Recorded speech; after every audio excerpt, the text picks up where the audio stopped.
Attendees are in listen-only mode. Good afternoon and welcome to the July 2017 Dibble Second Wednesday webinars. This is Kay Reed, our Executive Director, and I'm thrilled to have you all here for this really exciting and high energy webinar we're going to have today. We have been told at the Dibble Institute for many years, people come to us and say, well, this relationship skill stuff, it's really for girls, isn't it? It's really for females. They're the only ones who really care about their love lives.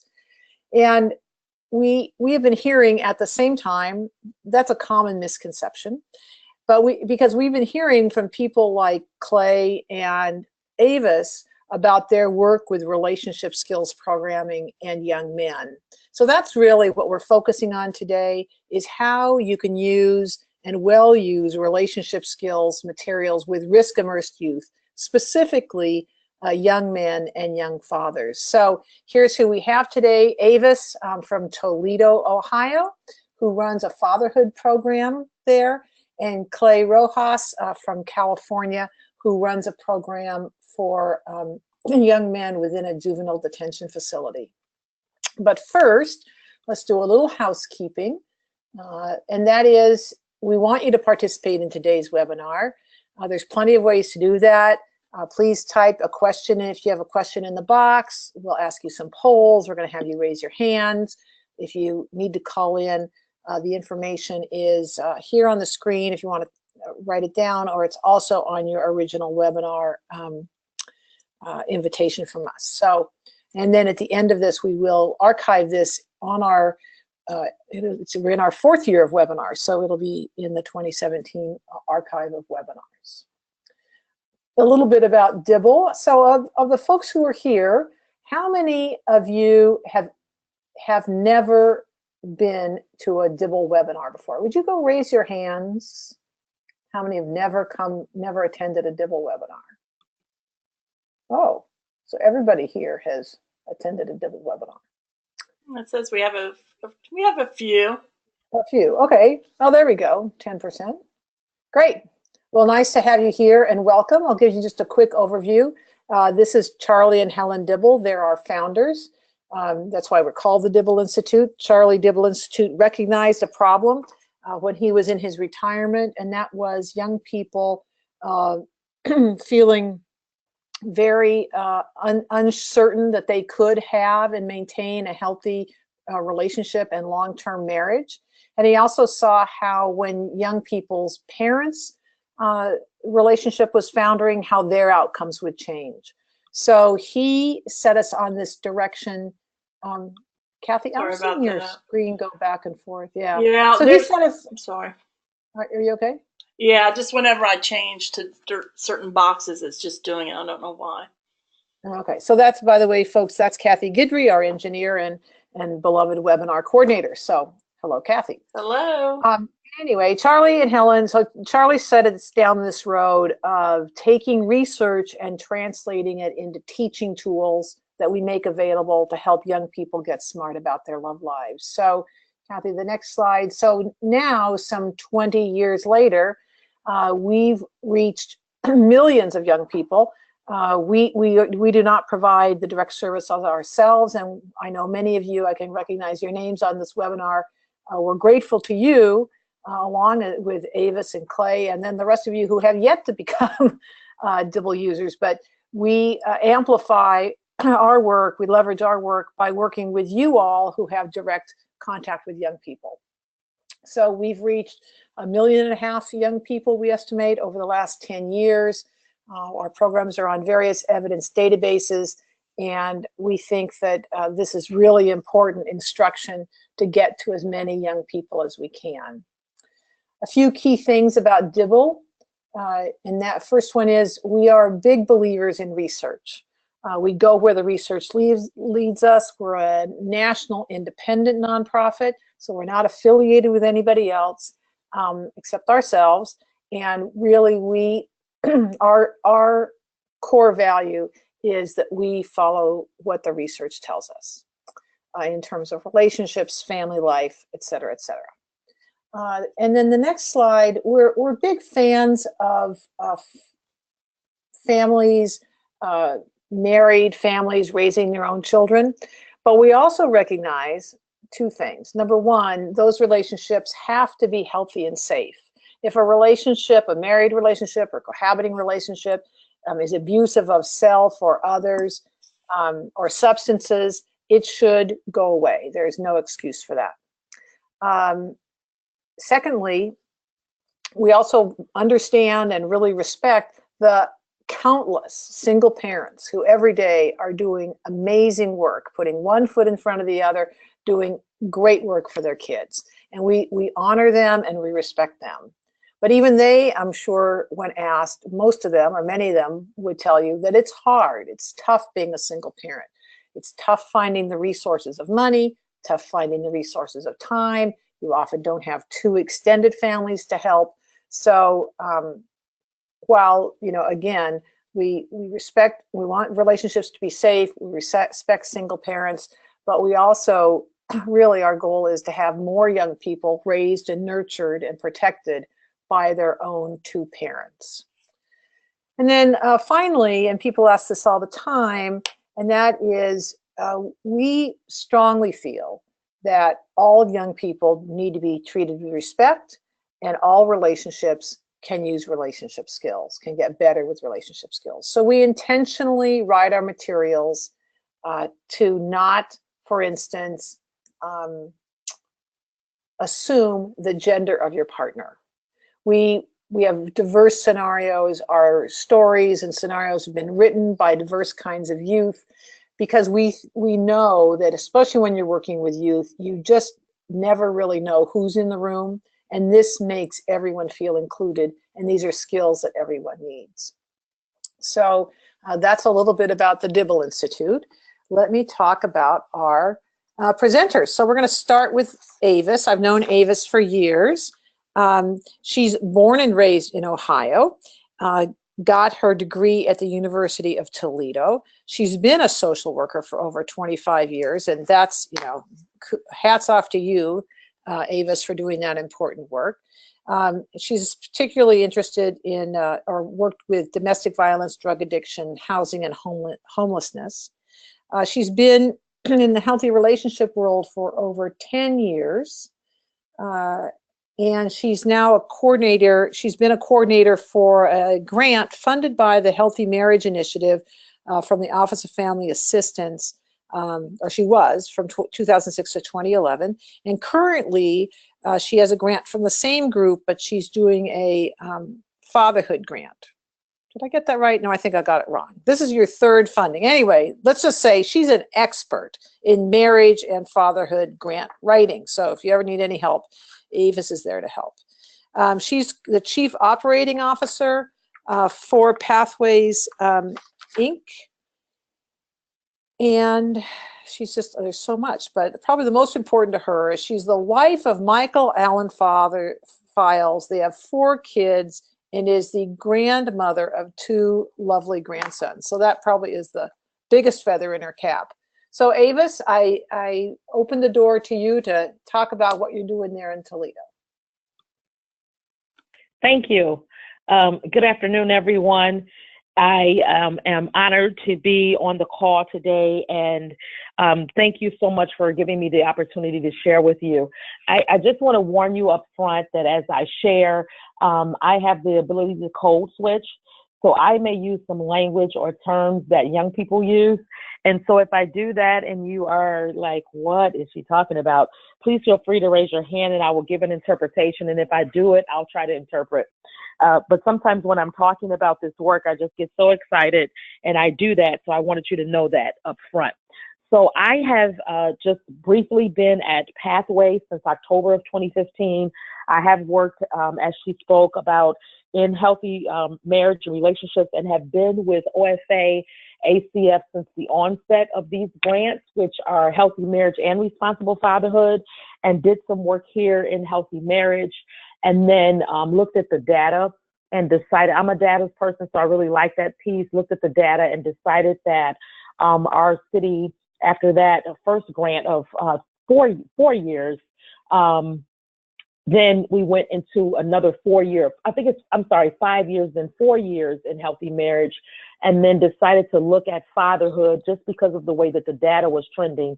But either way, healthy marriage, responsible fatherhood, you're still talking about families, and you're still talking about the need to help to improve the family, so still in the same field. So I just want you guys to have that about me. And I am a grant writer. I am author of this grant that we're working in. I just get excited about data, excited about looking in the community, and ways to solve problems is just my niche. And so I just want to go into the program, tell you about it, and we'll go from there. So next slide, please. So Pathway Incorporated, Brothers United Fatherhood Program. So this is kind of our 1-minute message. And so this is what the staff says when we're out. And then again, sometimes if we're code switching, we may say, instead of improve healthy relationships, we'll say we want to help you with your baby mama, but please don't continue to refer to her as that. We prefer to call her a co-parent. And so at the onset, we like to teach, some of the skill set and language. And what you see on the picture is just some of our children. We refer to our fathers as the BU Nation, and that is the Brothers United Nation. Basically a nation of fathers who will receive our services, and what our goal is in the 5 years of sustainability is to build a core structure of fathers who will then advocate for themselves and work in the community, and along with their children as well, as speaking to the needs of the importance of fathers. So we're working on doing that now. So that's the picture that you see. We use the hashtag Fathers Matter, hashtag BU, and hashtag BU Nation as we work with fathers in our area. Next slide. So who we serve just a tremendous population. So under this project, we serve low-income adult fathers. So any father that is 25 years or older. And we also serve low-income fathers who are age 16 to 24. And we talk about with a specific focus on what we refer to as at-risk. I like to refer to our fathers as the people nobody really want to talk to. Those are the people we're looking for.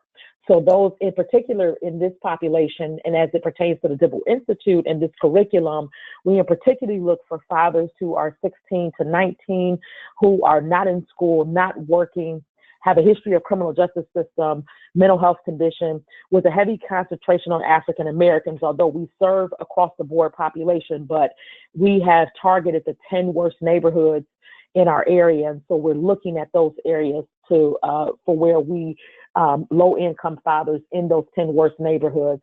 And as you can see, our little BU baby there to the left, that's the bibs that we have. And those are anytime we have a new baby or we have a baby, that baby belongs to us, and we call that baby our BU baby. Next slide. So where? So we are located in Toledo, Ohio. And again, we're in the poorest neighborhoods. We're looking in places where they have the highest crime rates, poor educational outcomes. We are partnered with our three. We looked at our school systems and we chose the 3 underperforming schools.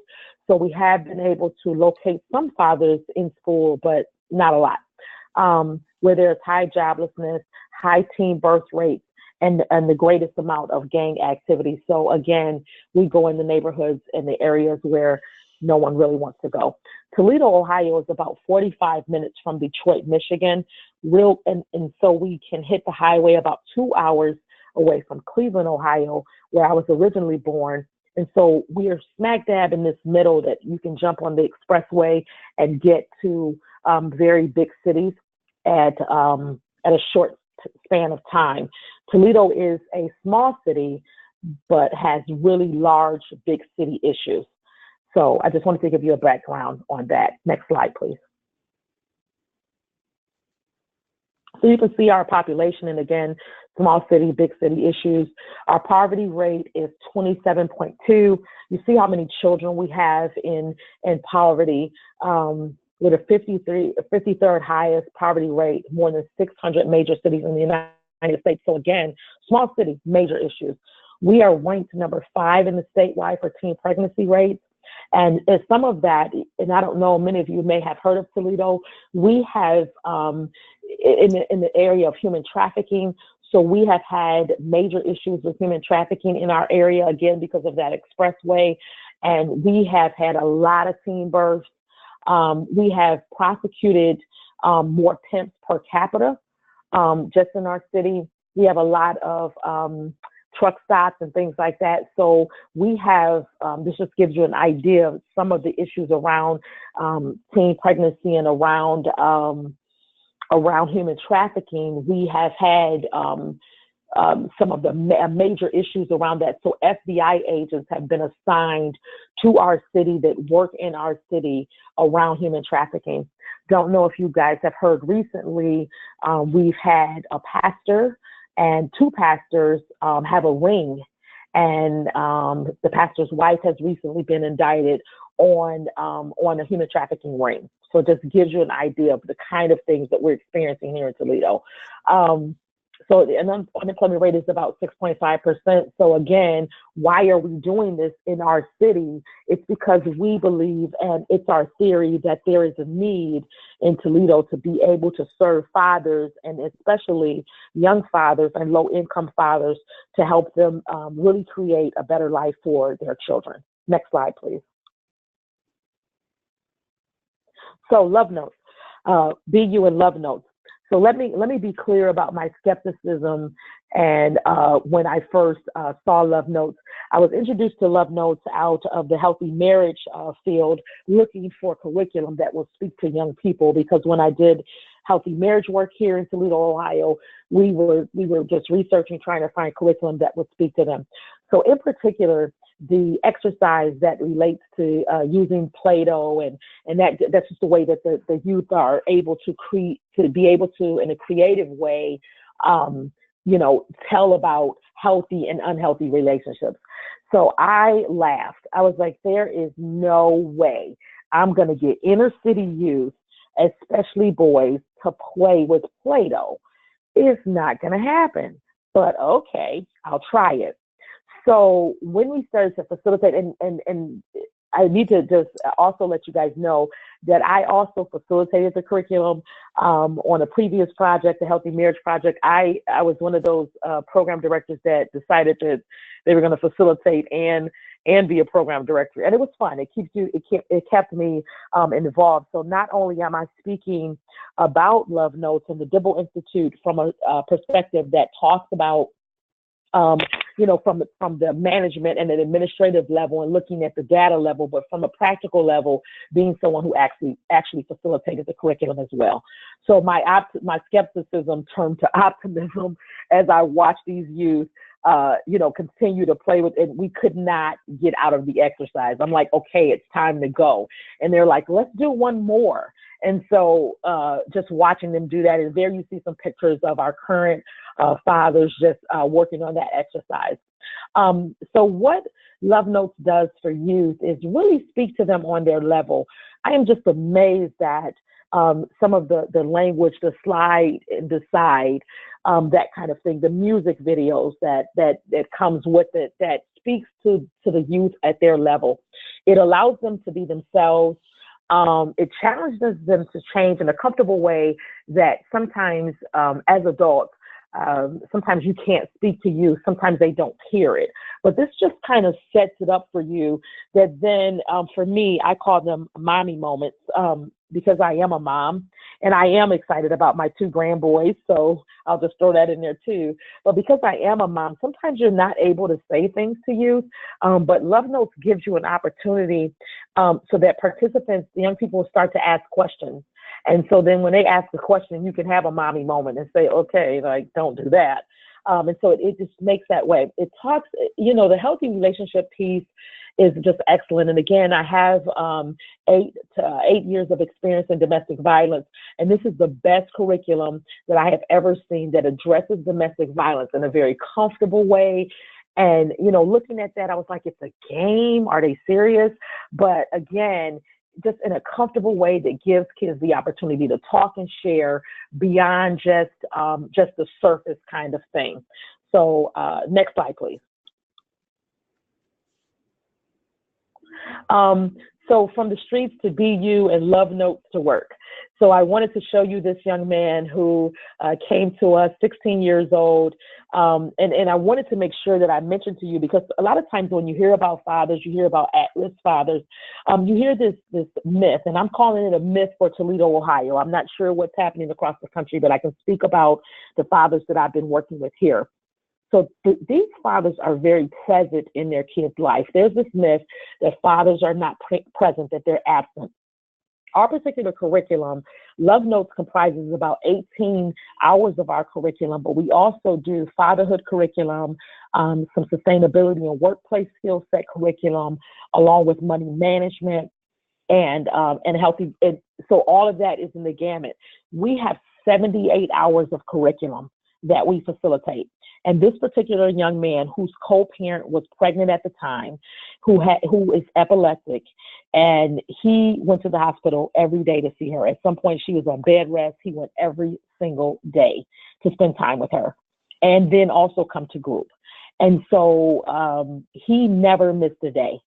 And so he is a street kid, needing some guidance and things like that. But through our case management services and different things like that, he's completed.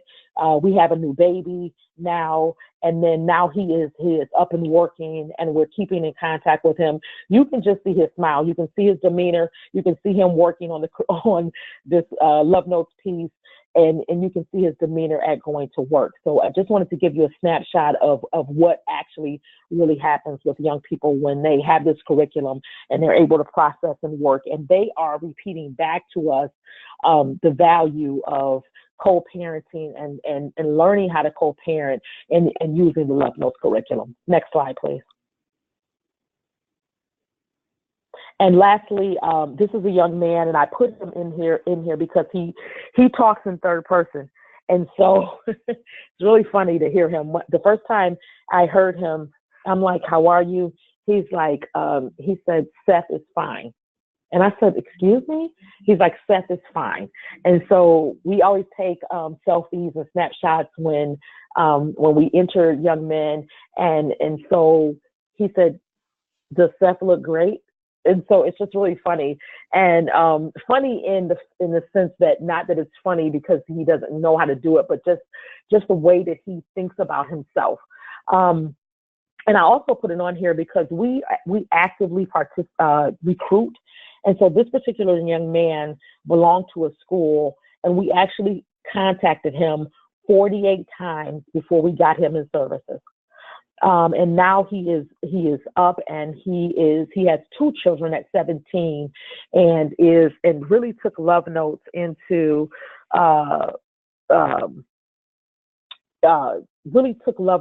accountability and used what we taught him. And so I always use him as an example because he really got into the curriculum and really participated. And again, really hard notes, hit that 78 hours of curriculum along with doing the 18 hours of Love Notes. But he is with us, and he will be going to work soon, and just one of our prize persons. And he is an active gang member. And we are still continuing to work with him about the value of how to disconnect from that. But he's still actively in a gang, but we still keep talking to him. We still keep working with him, and just believe that that he's worth that fight for us to fight with him. Next slide, please. And here we just gave you some pictures just about, again, young men going to work. You'll see a co-parent and myself with our BU baby shirt, and just you'll see the fathers and their with their children as we were at a local baseball game. We actually also use our fathers to help us to recruit. So we're doing an African American parade. So again, our fathers have T-shirts, BU Nation. On the back of our T-shirts, it says the only hood we claim is fatherhood, and the children's T-shirt says my dad claims fatherhood. And so this is a big thing for us in our community because we have lots of gang activity, but that's what we're using, and that's kind of our marketing tool. And so they'll be in the parade with us this Saturday, walking with the staff and helping us to, brand the fatherhood program, and also helping us to recruit young fathers. Next slide, please. Any questions? So we have, excuse me, this is Kay again. Avis has completed a case study. It should be on your control panel to download. And if that, I have an indication that we put it on just a minute or two ago, so it may not be downloading correctly. And if it's not, no worries, we will put it up when we archive the webinar, so you'll be able to see everything that Ava said. And she will be sticking around if you have questions later.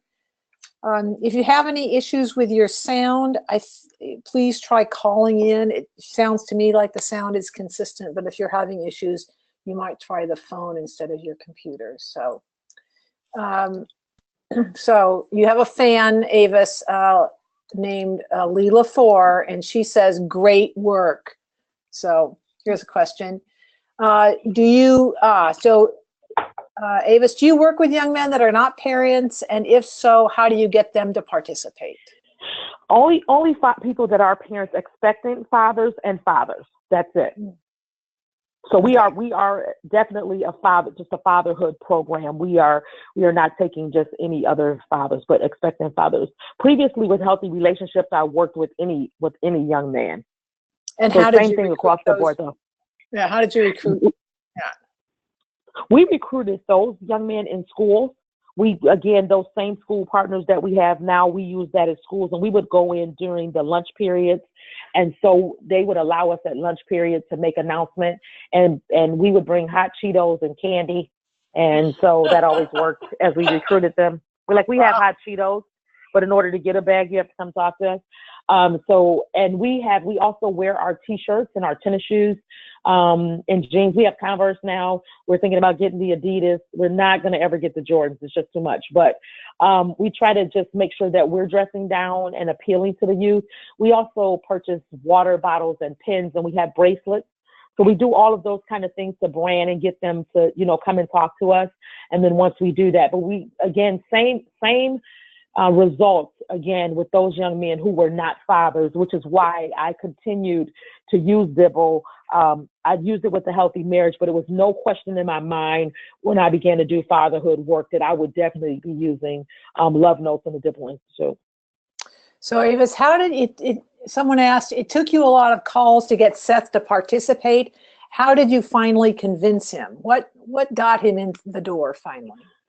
Well, we were standing outside of the school, and I think that did it. Like, we were just standing outside of the school, and he was like, "Are you guys like stalking me? Like, you're standing outside the school?" We're like, "Yep, and we're going to be here every day until you attend class. So we'll be here tomorrow. You ready?" and so what was so good with that is that Seth then brought another young man with him. So he actually recruited a father to come with him. And then that particular group jailed together. And so, again, this is how we use them. And he is, again, he's an active gang member. So we called for a group. We also meet once a month with all of our fathers. And I'm sorry, I forgot to mention our mentorship piece. So when we have an older father that completes, we match them with a younger father so that younger father can complete the program. And they kind of are on the same journey. Yes, it's hard, but you got to get up. You have to make sure you're at class. And so we were able to do that. And but Seth is one of those kids that just kind of hangs around and he never goes away. And we also use Facebook. And so when these kids change their Facebook name, personally, they're all my friends. So if you get on my page, you may see some, gang activity. But sometimes he'll say to me, "I have on blue. I can't do that today." And I'm like, "Oh, I forgot. When are you gonna stop wearing that blue and wear your black T-shirt? It's neutral." And so, so it's just that constant kind of trying to just to try to ease him out. And so that's what we're doing, is just working on that. But yeah, we just stood outside the school. We called him, we texted him, we Facebooked him, we called their parent. We get, when we meet people, we get 3 numbers. And so we may call co-parents, moms, dads, and we just keep calling and calling and calling and just being present. So that works for him, Seth, who was in school. So how do you stay connected, or how do you suggest staying connected with students who do not have good school attendance? Same thing, Facebook, a lot of Facebook. And again, we do that same thing. So again, a lot of them are my personal friends or some of my staff's personal friend pages. We also have our own page called BU Nation. So there's Brothers United, a page, and then also BU Nation. So if you guys will do that, you do have to ask permission to join. So you can't just get on there and join. You have to ask permission. So, and then someone has to let you in. But that's another way that we use, because we're sort of this private group that everybody can't see and everybody can't get in. And so that's our way of communicating as well. And what we try to do as well is find a leader within the group. So immediately when we get those fathers together, we find a leader and we just tell him, you're responsible to make sure you get all of your brothers, which are the fathers, your brothers, to group. And so that's been working for us as well. So how do you get fathers from different gangs to get along with each other? We kind of say it's neutral. This room is neutral. We have our sessions at a church, which is really neutral. So that keeps a peace for us. So we use a particular church on one side of town, and we say, when you walk in this room, it's fatherhood. And that's the thing that we have in common, because we all care about our children, whether we're from this gang or that gang. And mind you, we have a lot of street gangs that are made up. We have the local, of course, the Bloods, the Crips, but we have the Third Street Posse or whatever. So we just kind of say to them, we're neutral here. And when you come in here, it's all about being a father, being a parent. It's about the kids, and we all love our kids, right? And so whether we're with one group, and we just say group, if we're with another group or another group, but the thing we have in here is that we care about our kids, and it seems to work so far. Great. Well, I'm going to keep going. We have a few extra other questions, but I'm going to wait till the very end to answer those.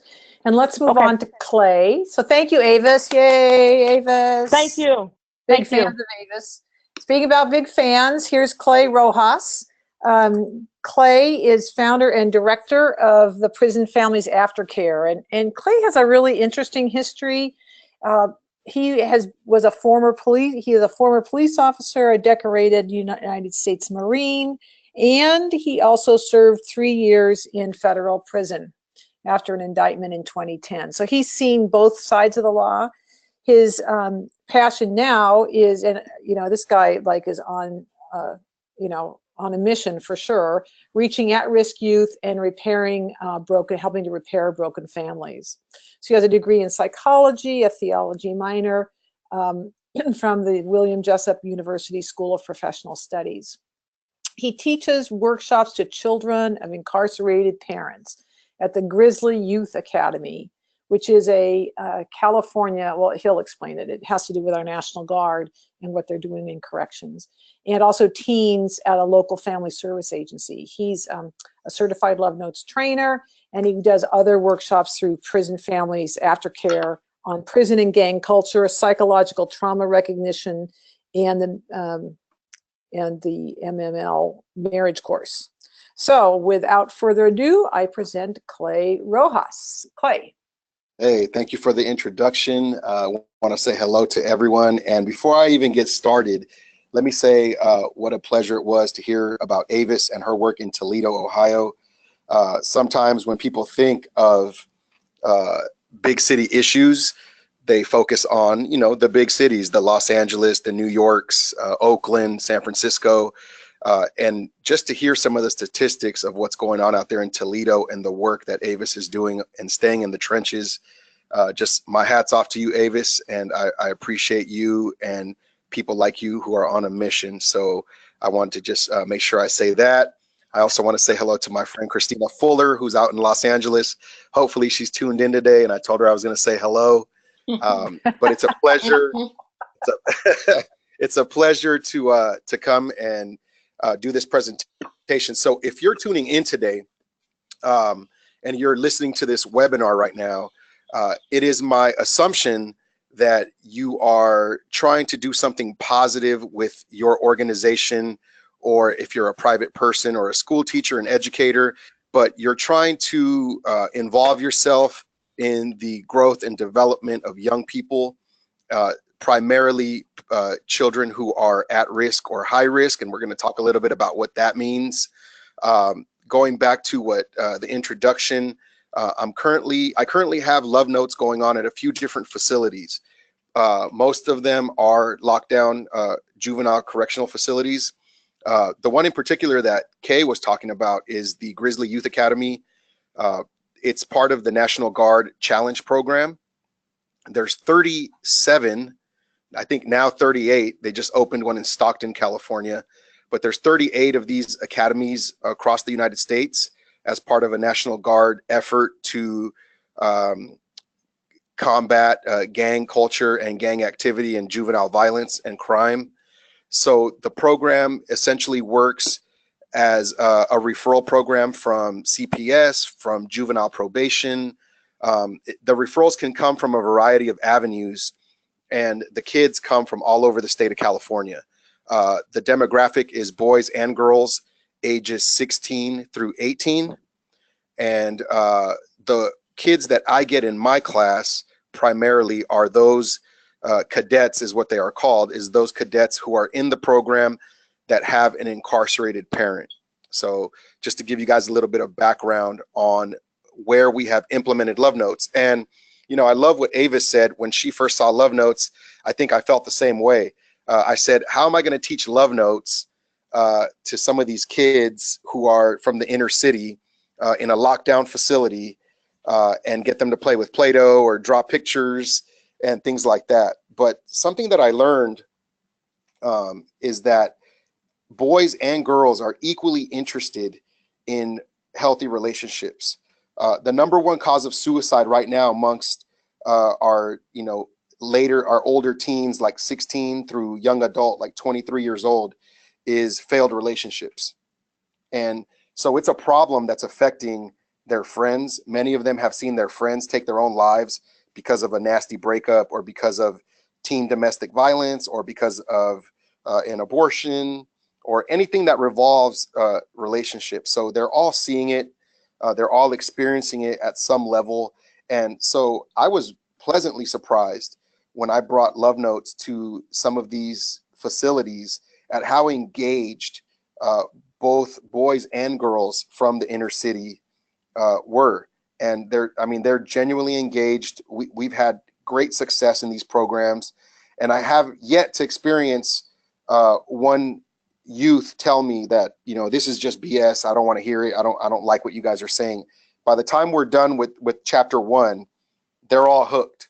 And so that's the beauty of Love Notes. And the other beauty of it is that you can take Love Notes and piecemeal it and make it work for whatever environment you're in. So we've done Love Notes in church environments, faith-based environments, juvenile detention centers. We've done it all the way through from chapter 1 to the end of the book. And we've also taken certain chapters that are applicable to our target audience, and we've applied it that way. So there are many, many ways that you can apply Love Notes depending on who it is you're going to be speaking to. So it's a wonderful program. And I hope that by the time I'm done with my presentation, you'll know a little bit better of how to apply this program if you are working with a demographic that is heavily in a gang culture or a prison culture, inner city, things like that. So first thing we're going to do is we're going to talk about the definition of an at-risk youth. So let's go ahead and go to the next slide.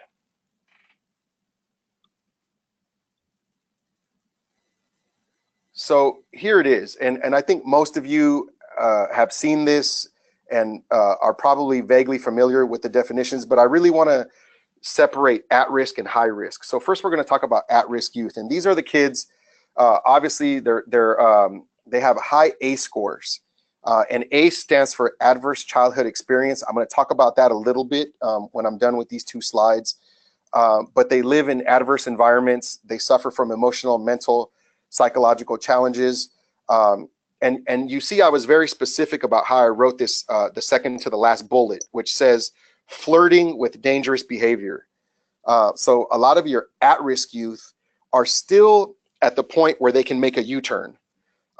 Some of them have low-level misdemeanors, maybe they've been picked up by the police for truancy or a small drug possession, and they require temporary or ongoing intervention in order to succeed. So these are kind of like your kids that are on the fence. They're not quite sure if they want to go all the way with the drug involvement or the gang involvement.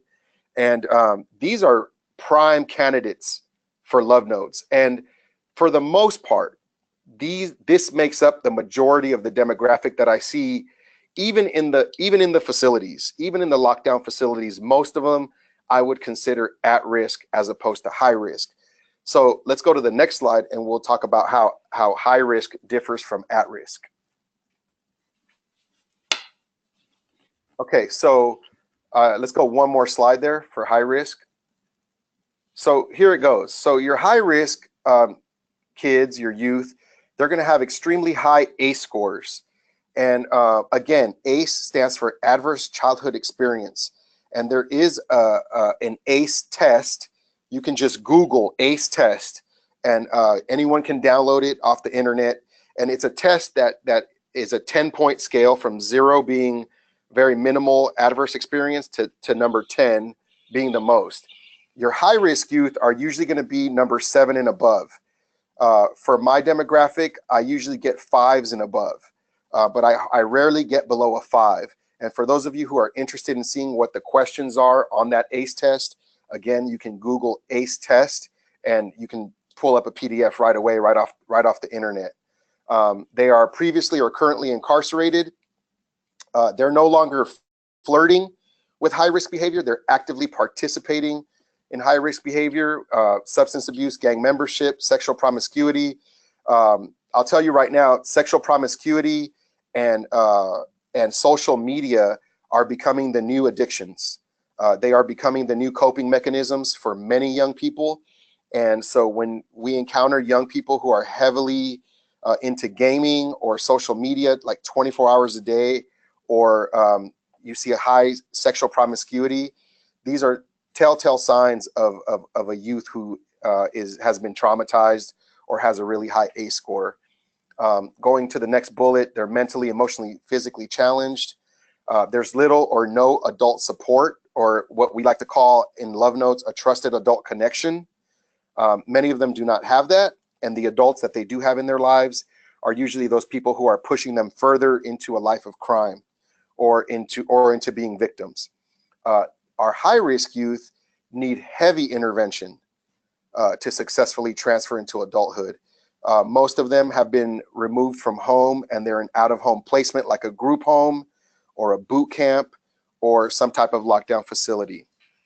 Now, what I wanted to say really quickly about adverse childhood experiences, I cannot stress enough the importance of, if you're going to implement love notes, how educated you have to be about adverse childhood experiences. And there's many organizations that can certify you and teach you. You don't have to have a doctorate or a master's degree to learn about ACEs. Luckily, here in the Bay Area, we have Dr. Nadine Burks-Harris, who is just the pioneer of ACEs, and her studies and her influence here in California has really tipped the scales in how we approach high risk and at-risk youth. So before we show the next slide, I just wanted to say a few things about ACEs, and then I want to give you an example of what a child with high adverse experience or a high ACE score would be experiencing. So we know that there's neuro and biological effects on the brain. There's abnormalities due to high stress levels and to being in a state of constant fight or flight, and being basically in survival mode. A child that stays in that type of mode for whatever reason has higher health risks. They have been known to have higher psychosocial effects like poor attachment, poor socialization.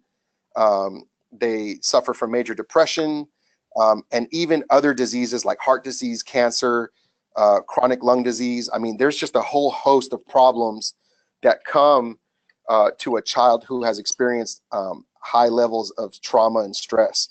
And so how does it work? And so I'm gonna give you this analogy that Dr. Burks-Harris likes to use, and some of you may have heard it before, but I'm gonna give you the analogy, and then I want you to keep that in your mind as we go into the next slide and we show you a clip of what high-risk youth may look like. So imagine that you're walking in the forest and you see a bear, okay? Immediately, your hypothalamus sends a signal to your pituitary, which sends a signal to your adrenal gland that says, release stress hormones. Okay, your brain is telling your body, release adrenaline, release cortisol. So your heart starts to pound, your pupils dilate, your airways open up, there's things happening to your body now, and you are ready to either fight that bear or run from the bear. This is what's known as fight or flight. Now we know it's fight, flight, or freeze. And all those things are great. That's the way the body is supposed to work. It is a wonderful thing if you're in a forest and there's actually a bear. But the problem is, what happens when the bear comes every night? What happens when there's always a bear? And this system is activated over and over again. And it goes from being adaptive or life-saving, right? Which it would be in the scenario I just gave. If you were in the forest and there was a bear, this system would totally be life-saving. But when a child is under constant stress like this, the system goes from being adaptive or life-saving to maladaptive and health damaging.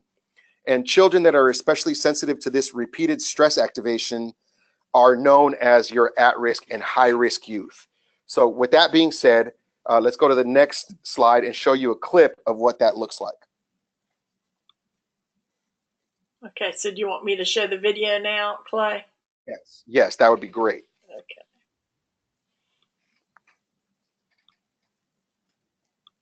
Slides. These young men were all in Los Angeles County. The one kid that they focus on, his name's Jared. He's a half white, half Mexican kid, and he actually got sentenced to, I want to say, 160 years. And what I'll say before we move on is that understanding the root causes of these behaviors is so key. Love notes is something that can be implemented and it can help.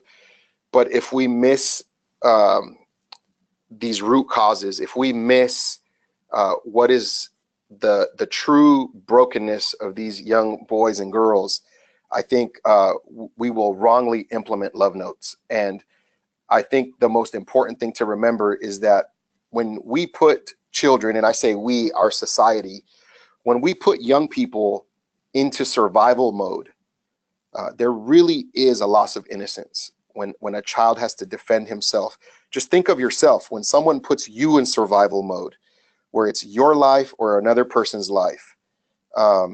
There is a loss of innocence. There is your mind and your body go into another place, and that's what a lot of these kids have grown up with. And obviously, there's arguments from both sides of the aisle on these issues about juvenile justice and restorative justice and what does that look like. And so this is why it's so important that we continue the mission of the Dibble Institute and Love Notes and other things like it, so that we can really start getting down to the root causes. So very quickly, I'm going to go through 3 basic things that I think everyone should have in mind as they implement Love Notes to this demographic. So now you kind of got a visual of who we're dealing with. And the first method I want to quickly talk about is self-analysis. And under there, I wrote, if your audience believes that you are not relevant or credible, then you will not be effective. And let's go ahead and go to the next slide. And what I'll say about this self-analysis is, I'll give you a quick example. I have a gentleman that works for me. His name's Tim. He just turned, we actually just celebrated his birthday. He's 60, and he's still very passionate about what he does. And I take Tim to certain places, and there's certain places where I don't take him. Tim never experienced any type of real adverse childhood experiences. He has his wheelhouse, and I recognize it. I have another guy that works for me named Michael, and Michael is a very talented musician, rap artist, experienced incarceration, experienced gang life. And there's certain places where I'll take Michael where I don't take Tim, and vice versa. And the reason why is because in certain audiences and in certain places, Tim will just not be relevant to that crowd. The kids will not connect with him. And there's other places where I could take Michael where that particular demographic will not connect with Michael. And I think the most important thing about self-analysis is this, is that as you analyze yourself, going into whether it's a lockdown facility or a group home or wherever it is that you're going to teach love notes, the thing that you have to remember the most is the second to the last bullet that I put there. It's youth. They will respect what's real. So I've seen people try to implement love notes and other programs in a lockdown facility, and they'll come in talking, slang, and they'll come in trying to sound like something they're not. And the kids immediately recognize that. They immediately recognize when, hey, this guy's trying to come down to my level, but he's never been there before. And when I see facilitators do that, I mean, these guys, they're just shooting themselves in the foot. You just hung yourself. You just lost all respect from these kids. So the point is in order to successfully implement love notes, be yourself. Okay, I have seen it time and time again where a facilitator comes in and he tries to be like the kids, or they try to be like the audience. So when I go in to present love notes, I stay myself. I do not try to be something that I'm not. And that has been the probably, what in my experience, the number one killer of building rapport with young people. And so building rapport is about truthfulness. It's about healthy disclosure, telling these kids about your life, obviously within boundaries, and being real and being yourself. So the last thing I put in there is being creative. And I put the days, even though we're using a PowerPoint now, I put the days of PowerPoints are over. So we have to start being creative and trying to figure out how to make kids engage. So next slide, please. Okay, method 2, the second thing, relationship. This is probably my favorite, but it's all about relationship. You know, in psychology and marriage and family therapy, they will tell you over and over again that the most important thing about a client and his therapist is their relationship. And so there has to be trust, there has to be rapport. And I wrote down there, under there, I put connection over correction. And let's go to the next slide. And the reason why I put that is because oftentimes as adults, we get wrapped around correcting kids that are in, you know, within our area of influence. And if we just focus on correction, then we just become another correctional officer or another, you know, counselor in juvenile hall. We just become that authority figure for them that they do not like or they do not respect. And, you know, I'll say this, I'm not saying to allow the kids to disrespect you or to allow the kids to do something disruptive in the classroom. But what I am saying is, if you keep the focus about correction, you will never make a connection. So the kids, they pick up on that really fast. And so, you know, the question that you have to ask yourself is, am I focusing on myself and how I feel? Like, do I feel like this young person is disrespecting me right now? Am I going to make this about me? Am I going to stop the class to go ahead and talk to this kid who might be dozing off or talking to his friend next to him? Am I going to make a big deal out of that? Or am I going to focus on really connecting with these guys and making sure that they know, number one, that I care? And, you know, I believe that when young people figure it out, that you actually care about them, it really breaks down the walls and the floodgates open. And then you're able to speak into their life. You cannot speak into someone's life if that person does not trust you. And I believe that holds true for young people and old people. Even for myself now, people don't speak into my life unless I give them that permission. And that comes with trust and relationship. So the key point about this second method is connection over correction. Don't get wrapped around the axle about correcting every single thing that they're doing wrong in your environment. Next slide, please. And then here's the last one, is implementation. Let's go to the next slide. Thinking outside of the box. And in fact, there is no box. So some of the most helpful things that I've seen in my setting dealing with the kids that I deal with is, don't dumb it down.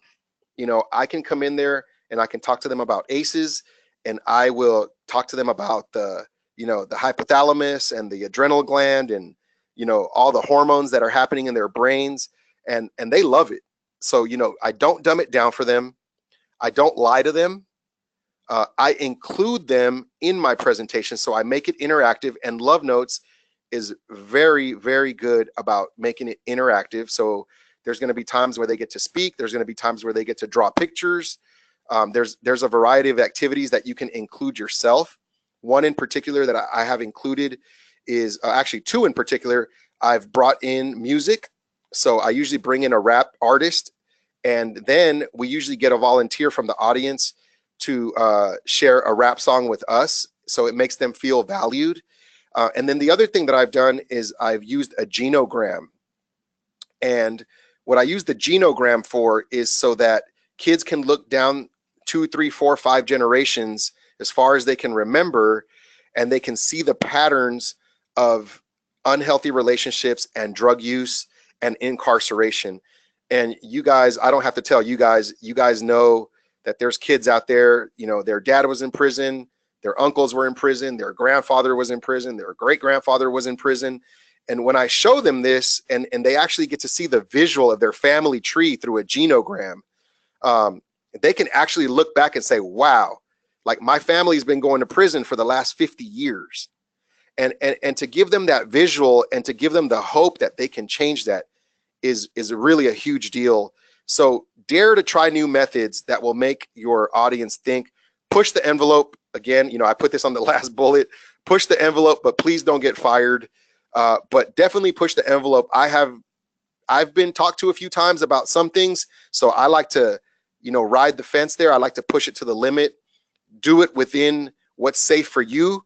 I have the luxury of doing that because I am the executive director, but if you're not in that position, please be careful, but definitely try new methods that will get your kids involved, get them thinking, get them excited. And next slide, please. Okay, we need to wrap this up. Okay, so here's the last three: self-analysis, relationship building, and implementation. And I think that's the last slide. Woohoo, good work. Well, so we are nearly the end, and I've answered your questions as we've been going along. If you have additional questions, please type them in, and one of us will get back to you, either Avis or Clay or myself or all of us. So thank you, Avis. Thank you, Clay. I think this was really a great presentation. I would say that Dibble is coming out with a new curriculum called Mind Matters, which is addressing ACEs in young people, helping them build skills to rewire their brains, because we think that's so important in terms of building healthy relationships. So Kathy, the next slide. As I said, we'll put this on our website. Those of you who've asked about the case studies, they'll be with the archive. If you need to ask us questions, you know where to find us. We're around. And the next one, Kathy, looking forward to our, so keep in touch. If you're not on our newsletter, let me say this kindly, shame on you. So please sign up for our newsletter. We also have a great lineup of webinars going into the fall. In August, we're taking vacation, enjoying the last days of summer. We have 2 webinars in September. Richard Reeves from Brookings, Kim Frierson from National Safe Place. We'll be talking about family formation and runaway and homeless youth. And then we have 2 researchers from Harvard University talking about young people's romantic lives and how important that is. So it's great to have that kind of validation from another organization. So I think that's it. Kathy, is there any more slides there, or we're done? Okay, well, thank you all for attending, and we will see you next month. Thank you.